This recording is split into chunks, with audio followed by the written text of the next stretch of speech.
हम national agriculture research centre Islamabad में मौजूद हैं। इसको कौमी ज़राई तहकीकाती इदारा भी कहते हैं। यहाँ पे मुख्तलिफ ज़राई प्रोडक्ट्स जो हैं उनके ऊपर रिसर्च होती है और उसके बाद वो प्रोडक्ट्स आपके पास आती हैं। तो आज काश्तकारों के लिए खुशखबरी है कि एक प्रोडक्ट बायोजोट है जो डॉक्टर तारिक सुल्तान साहब ने इंट्रोड्यूस करवाया है। तो उस सिलसिले में आज हम इनके पास आए हैं, इनसे पूछेंगे कि ये बायोजोट क्या है, इसको कैसे इस्तेमाल करना है, इसका काम करने का तरीका क्या है, कौन कौन सी फसलों पे इस्तेमाल होता है। डॉक्टर तारिक सुल्तान साहब आपको बताएंगे। जी डॉक्टर साहब। बहुत शुक्रिया जी।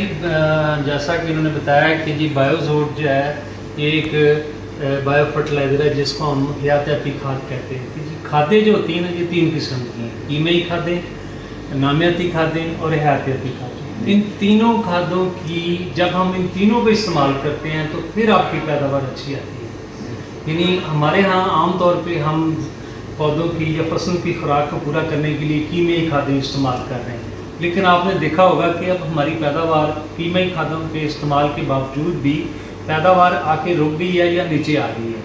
अब उसको बेहतर करने के लिए क्योंकि हमने अपनी ज़मीनों को इतना के इस्तेमाल कर लिया है कि उसके अंदर खुराक ख़त्म हो गई है, यानी नाइट्रोजन 100% कमी हो गई है, फास्फोरस की तकरीबन 80-90% कमी हो गई है, इसी तरह पोटैश 70% कमी हो गई है। बहुत सारे जो ज़मीन के अंदर खुराक मौजूद है ना पौधों की, जिसको हम 2 ग्रुपों में तकसीम करते हैं, नास्रे कबीरा और नास्रे सगीरा, यानी थोड़ी मिकदार में कौन से खुराकी अज्जा चाहिए पौधों को और उनको नास्रे सगीरा कहते हैं, जो ज़्यादा चाहिए वो नास्रे कबीरा। ये तकरीबन कोई 17-18 एलिमेंट्स हैं जो कि पौधे की खुराक का हिस्सा है और ये ज़मीन से मिलते हैं, हवा से मिलते हैं, पानी से मिलते हैं, तो पौधों की खुराक इसमें मौजूद है। अब ये है कि इसको पौधे को अगर मतवाज़न खुराक मिलेगी तो तब जाके पूरी पैदावार ले सकेंगे। पूरी मतवाज़न खुराक लेने के लिए हमें इन तीनों किस्म की खादों की ज़रूरत है इस वक्त, क्योंकि अकेली अगर हम कीमियाई खादें डालेंगे तो हम पैदावार उससे पूरा पोटेंशियल नहीं ले सकते फसल का। तो उसका पूरा पैदावार हासिल करने के लिए हमें तीनों खादों का इस्तेमाल ज़रूरी है। तो आज जो हम बात कर रहे हैं ये है बायोजोट के नाम से एक हमारी ये प्रोडक्ट है जिसका नाम बायोजोट है और ये एक बायो फर्टिलाइज़र इसको कहेंगे, यानी हयातियाती खाद। हयातियाती खाद जैसा कि हयात से मुराद ज़िंदगी, यानी इसके अंदर इस खाद के अंदर ज़िंदा मखलूक मौजूद है, यानी इसके अंदर वो फ़ायदेमंद जरसूमे या बैक्टीरिया मौजूद हैं जो फसलों के से हमने हासिल की, ज़मीन से हासिल की और लेबॉर्ट्री में हमने उसको जो है ना शक्ल में ला के हमने महफूज कर लिया। अब ये है कि इस प्रोडक्ट की शक्ल में हम इन बैक्टीरिया को मल्टीप्लाई करके या उसको बढ़ा के फिर हम इस पैकेट के अंदर डाल देते हैं और वही फिर बैक्टीरिया जो कि उस फसल से लिए होते हैं उसकी पैदावार बढ़ाने के लिए क्योंकि ज़रूरी होता है, तो फिर हम इस पैकेट के अंदर दाखिल करके तो सीड के ऊपर यानी बीज के ऊपर लगा देते हैं। उससे क्या होता है कि जैसे ही उसमें से जड़ निकलती है तो ये जो बैक्टीरिया हैं ये फौरी तौर पे जड़ पे चले जाते हैं और जड़ों पे जाके अपना काम शुरू कर देते हैं। तो इनके जो बड़े बड़े मतलब इसमें जो फ़ायदे हैं या काम करने का तरीका ये है कि ये बैक्टीरिया जो हम सेलेक्ट करते हैं इसमें हम सबसे पहले देखते हैं कि वो बैक्टीरिया जो हवा से नाइट्रोजन लेने वाला है, यानी पौधों की खुराक में नाइट्रोजन नंबर 1 जो खुराक का अज्जा है ना, वो सबसे पहले हम देखते हैं कि वो बैक्टीरिया जो हवा से नाइट्रोजन देते हैं। उसके बाद दूसरी किस्म के बैक्टीरिया वो हैं जो हम खादें डालते हैं ज़मीन में जाके जम जाते हैं, जैसे जिसकी मिसाल फास्फोरस है। फास्फोरस की जो भी खाद हम डालते हैं उसका 70 से 80% ज़मीन में जाके जम जाती है। तो उस जमी हुई जो फास्फोरस है उसको वापस लाने के लिए ये बैक्टीरिया ही वो अपना रोल प्ले कर सकते हैं, यानी पौधा भी नहीं ले सकता, वैसे भी हम उसको किसी तरीके से वापस नहीं ला सकते। वो ज़मीन में जाके जम जाती है, जकड़ी जाती है या वो फिक्स हो जाती है।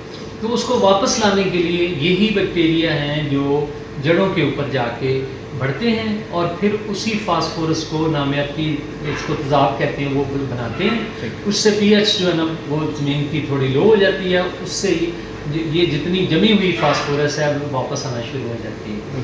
तो अगर हम ये बैक्टीरिया इस्तेमाल करेंगे तो उससे क्या होगा कि हमें खादें भी कम इस्तेमाल करनी पड़ेंगी और वो जो ज़मीन के अंदर पड़ी हुई है वो भी वापस आना शुरू हो जाएगी। तीसरी किस्म के इसमें बैक्टीरिया वो होते हैं جو ہارمون بناتے ہیں، خامرے.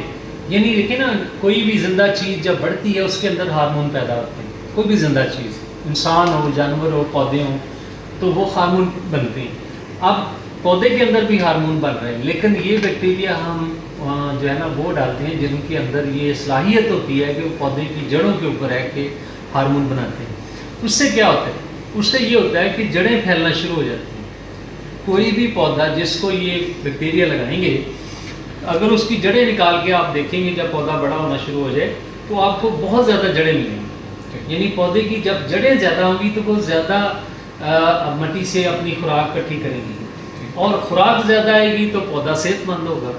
ٹھیک ہے، تو یہ پھر جب جڑیں پھیلتی ہیں تو بیکٹیریا بھی اس کے اوپر پھیلنا شروع ہو جاتے ہیں، کیونکہ یہ بیکٹیریا بنیادی طور پہ خوراک جو اوپر بنتی ہے پتوں میں، وہی خوراک پھر ان بیکٹیریا کو ملتی ہے اور وہ بڑھنا شروع ہو جاتے ہیں اور ہارمون بناتے ہیں، جس سے کیا ہوتا ہے کہ یہ جو ہے پودے کی جو جس کو ہم بڑھوتری کہتے ہیں، گروتھ کہتے ہیں، وہ بڑھنا شروع ہو جاتی ہے. پودے وہ آپ کو واضح فرق نظر آنا شروع ہو جاتا ہے.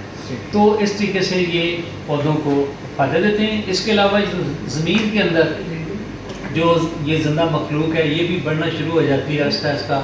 تو زمین کی زرخیزی کو یا صحت کو بہتر کرنے کے لیے دو ہی چیزیں ہوتی ہیں. ایک نامیاتی مادہ جسے کہتے ہیں آرگینک میٹر، اسی لیے ہمیں نامیاتی کھادیں استعمال کرنی چاہیے، جو دیسی کھاد بھی ہوتی ہے زمین دار ڈالتے ہیں، لیکن اس کو اچھی طریقے سے تیار کر کے ڈالیں گے تو اس کا فائدہ ہوتا ہے. اسی طریقے سے پھر جو آپ کیمیائی کھادیں ڈالتے ہیں، اگر آپ نامیاتی کھاد بھی ڈال رہے ہیں اور یہ حیاتیاتی کھاد بھی ڈال رہے ہیں تو پھر تینوں کا جب بیلنس ہوگا تو آپ کی جو